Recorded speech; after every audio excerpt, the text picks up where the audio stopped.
Hello students, कैसे हैं आप सभी। आशा है कि आप बहुत अच्छे होंगे। आज की इस वीडियो में हम एमबीडी गाइड 2024 का सब्जेक्ट मैथ उसका ऑब्जेक्टिव करने वाले हैं। एक एक ऑब्जेक्टिव करेंगे बहुत ही सरल भाषा में, आपके भाषा में। तो चलिए हम शुरू करते हैं। अगर आप नए हैं तो आप हमारे चैनल को सब्सक्राइब कर दीजिए, क्योंकि आपको एमबीडी गाइड का एक एक ऑब्जेक्टिव, आपका सॉल्यूशन आपको। तो चलिए फिर शुरू करते हैं। पहला क्वेश्चन है आपके स्क्रीन पर कि 192 के अभाज्य गुणनखंड में 2 का घातांक क्या होगा।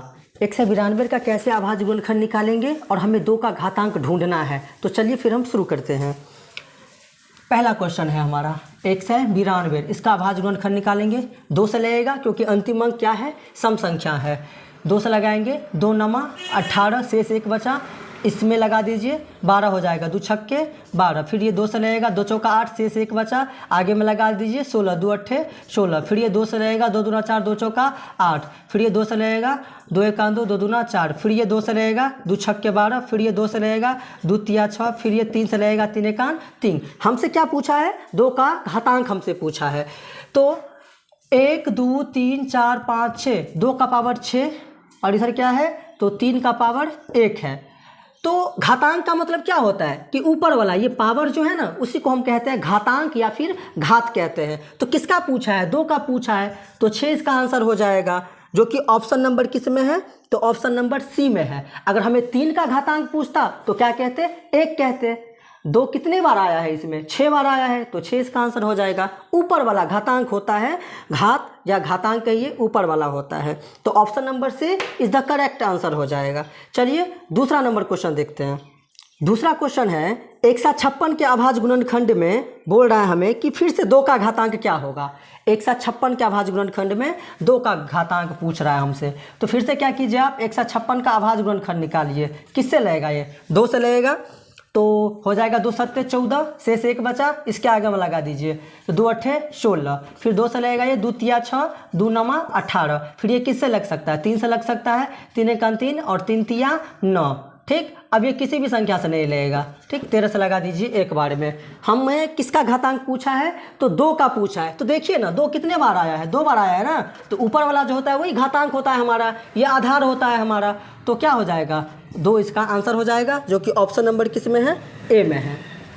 इस तरह से हम बना सकते हैं। अगर 13 का घातांक पूछता तो 1 कह देते, 3 का घातांक पूछता तो 1 कह देते, 2 का घातांक हमसे पूछा था तो 2 कितने बार आया है, 2 बार आया है, तो उसका आंसर क्या हो जाएगा, 2 हो जाएगा। आपको समझ में आ रहा होगा। चलिए तीसरा नंबर क्वेश्चन देखते हैं। तीसरा क्वेश्चन है, निम्नलिखित में कौन अपरिमेय संख्या नहीं है। निम्नलिखित में से कौन अपरिमेय संख्या नहीं है। अपरिमेय नहीं है इसका मतलब वो परिमेय संख्या होगा। आइए ऑप्शन से चेक करते हैं कि कौन इसमें अपरिमेय संख्या नहीं है। पहला ऑप्शन है हमारे पास कि 2 + √3, 2 + √3। तो आप याद रखिएगा कि एक परिमेय संख्या और एक अपरिमेय संख्या का जो जोड़ होता है वो हमेशा ही क्या होता है, एक अपरिमेय संख्या ही होता है। ठीक, तो ये तो ऑप्शन नहीं होगा। हमें पूछा था कि कौन अपरिमेय संख्या नहीं है, ये तो अपरिमेय संख्या है। बी नंबर ऑप्शन क्या है, आइए देखते हैं।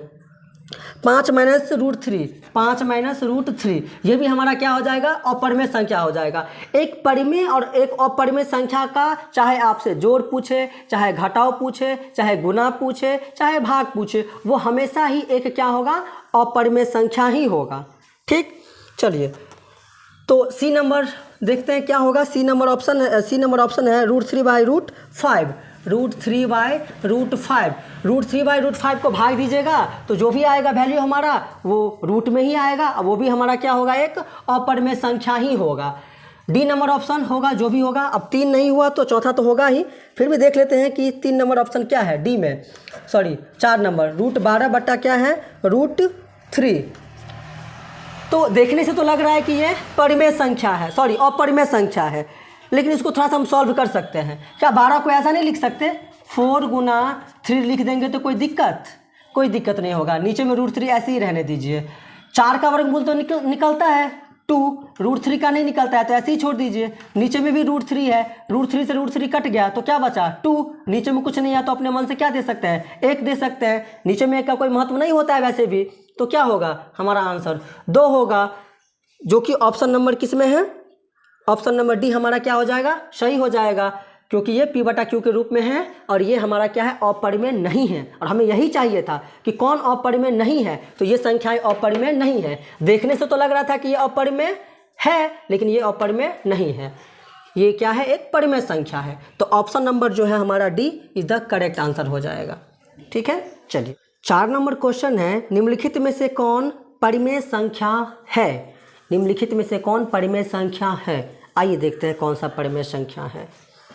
पहला ऑप्शन क्या कह रहा है, देखिए पहला है हमारे पास √64 + 36, √64 + 36। इन दोनों को जब आप जोड़ेंगे तो क्या हो जाएगा, √100, और 100 का वर्गमूल क्या होता है, 10 होता है। हाँ, तो ये हमारा क्या हो गया, एक परिमेय संख्या तो हो गया, नीचे में कुछ नहीं है तो क्या है, 1 है, और P बटा Q के रूप में तो हो गया, और वही हमें चाहिए था, और P भी पूर्णांक Q भी पूर्णांक, वही रूल है ना परिमेय संख्या का। तो ऑप्शन नंबर ए क्या है हमारा करेक्ट आंसर हो जाएगा। 5 नंबर सवाल देखिए क्या है। 5 नंबर सवाल है कि यदि Q एक धनात्मक पूर्णांक हो तो निम्नलिखित में से कौन धनात्मक विषम पूर्णांक नहीं है। अगर Q अगर धनात्मक पूर्णांक है तो निम्नलिखित में से कौन धनात्मक विषम पूर्णांक नहीं है।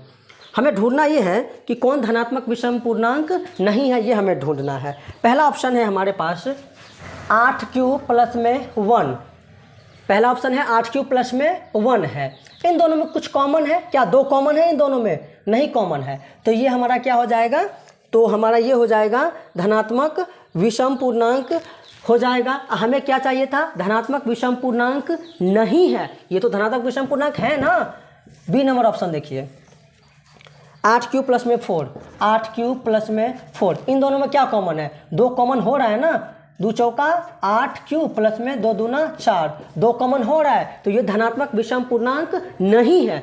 ये कौन सा पूर्णांक हो गया, सम पूर्णांक हो गया। हमें क्या चाहिए था, धनात्मक विषम पूर्णांक नहीं है, तो पहला ऑप्शन तो क्या था, धनात्मक विषम पूर्णांक सच में नहीं था, लेकिन ये तो है, तो ऑप्शन नंबर हमारा क्या हो जाएगा, B is the correct answer हो जाएगा। ऑप्शन नंबर बी हमारा करेक्ट आंसर होगा। ठीक है, आज की वीडियो में इतना ही रहने देते हैं, मिलते हैं नेक्स्ट वीडियो में अगले क्वेश्चन के साथ।